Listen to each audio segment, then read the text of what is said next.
ತಿಂಗಳಿನಲ್ಲಿ 2022-23 ಸಾಲಿನ ಸಾರ್ವಜನಿಕ ಶಿಕ್ಷಣ ಇಲಾಖೆ ನಡೆಸುವ ಕ್ರೀಡಾಕೂಟದಲ್ಲಿ ಅಲ್ಪಸಂಖ್ಯಾತರ ಮೊರಾರ್ಜಿ ದೇಸಾಯಿ ವಸತಿ ಶಾಲೆ ಜೇವರ್ಗಿ ಶಾಲೆ ಕೂಡ ಭಾಗವಹಿಸಿತ್ತು. ಆಗಸ್ಟ್ ಮಾಹೆಯಲ್ಲಿ ಪ್ರಾಥಮಿಕ ಶಾಲೆಯ ಕಷ್ಟ ಮಟ್ಟದಲ್ಲಿ ಭಾಗವಹಿಸಿ 100 ಮೀಟರ್, 2 ಮೀಟರ್ ಗುಂಡು ಎಸೆತದಲ್ಲಿ ಪ್ರಥಮ ಸ್ಥಾನ ಮತ್ತು ವಾಲಿಬಾಲ್ ಕ್ರೀಡೆಯಲ್ಲಿ ದ್ವಿತೀಯ ಸ್ಥಾನವನ್ನು ಪಡೆದುಕೊಂಡು ತಾಲೂಕು ಮಟ್ಟಕ್ಕೆ ಆಯ್ಕೆಯಾದರು ಎಂದು ಹೇಳಲು ಅತಿ ಹೆಮ್ಮೆ ಎನಿಸುತ್ತದೆ.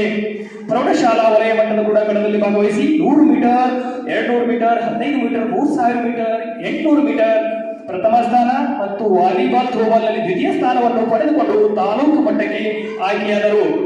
ಸೆಪ್ಟೆಂಬರ್ ತಿಂಗಳಿನಲ್ಲಿ ಹೈದರಾಬಾದ್ ಕರ್ನಾಟಕ ವಿಮೋಚನಾ ದಿನವನ್ನು ಆಚರಿಸಲಾಯಿತು.